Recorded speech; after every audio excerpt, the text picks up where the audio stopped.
Colour, आपकी life, वो हीन भावना जो शैतान आपके अंदर डालता है, वो एक हिंड्रेंस है, वो एक रुकावट है।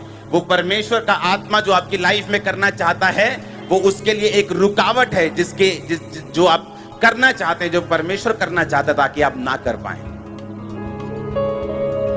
पौलुस ने कहा अपने आप को उतना ही समझो जितना आप हैं, ना तो उससे ज्यादा समझो कि आपको ठोकर लगे, ना तो उससे कम समझो कि आप पीछे रह जाएं।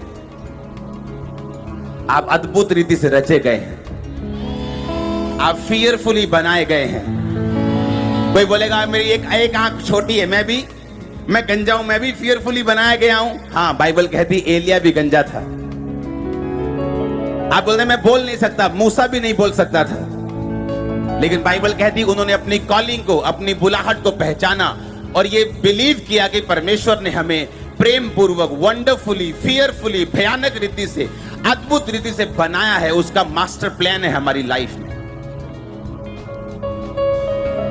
आप कंप्लेंट करते रहेंगे अपने कलर के लिए, लेकिन कुछ बदलेगा नहीं। अपनी टांग के लिए कि वो छोटी, लेकिन कुछ बदलेगा नहीं। अपनी जाति के लिए, अपनी बॉडी के लिए, अपने आंख के लिए, अपने कान के लिए कुछ चेंज नहीं होगा, क्योंकि बाइबल कहती आप फियरफुली और वंडरफुली बनाए गए हैं। अपने आप को स्वीकार करो, उस प्रेम को स्वीकार करो जिसके द्वारा आप बनाए गए हैं। अपने आप को एक्सेप्ट करो।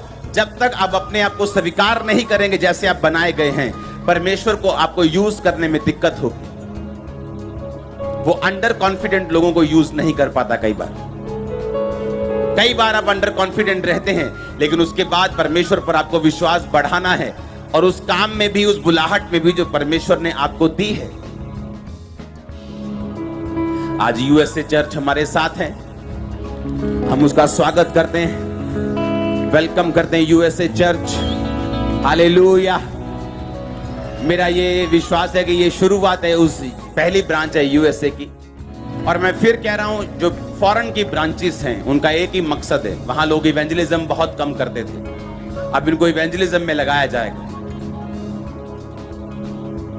क्योंकि आप घर बैठे भी ऑनलाइन बंदगी अटेंड कर सकते हो, लेकिन ब्रांच का हिस्सा बनना जरूरी है, ब्रांच में जाना जरूरी है, ताकि आप उस चर्च का हिस्सा बन सके, बाइबल के वचनों को पूरा कर सकें, और जो कुछ दर्शन यहाँ पे चल रहा है परमेश्वर का, आप उस दर्शन में भागी हो सकें और ब्लेस्ड हो सकें। परमेश्वर विश्वासियों को जो ब्लेस करता है वो उनकी प्रेयर से करता है, और प्रेयर से ज्यादा उस विजन से करता है जो विजन परमेश्वर ने आपको दिया, आपके अगुए को दिया, और आप उस विजन में साथ देते हैं। इसलिए पौलुस ने कहा मैं जब आया तुमने एक नहीं 2 बार मेरी सहायता की, अब परमेश्वर तुम्हारी हर घटी को महिमा सहित मसीह यीशु में पूरा करेगा। उसने किसको कहा? उस कलीसिया को जिसने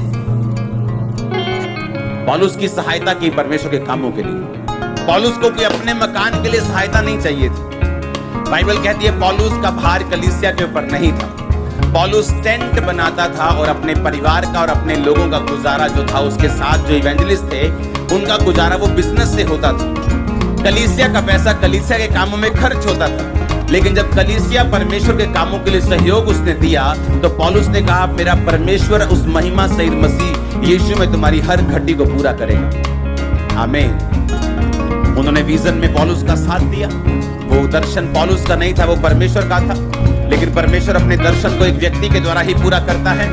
आप जब भी आसमान की ओर हाथ उठाएंगे, उत्तर एक आदमी के रूप में आपको मिलता है। मालूम आपका उत्तर एक आदमी।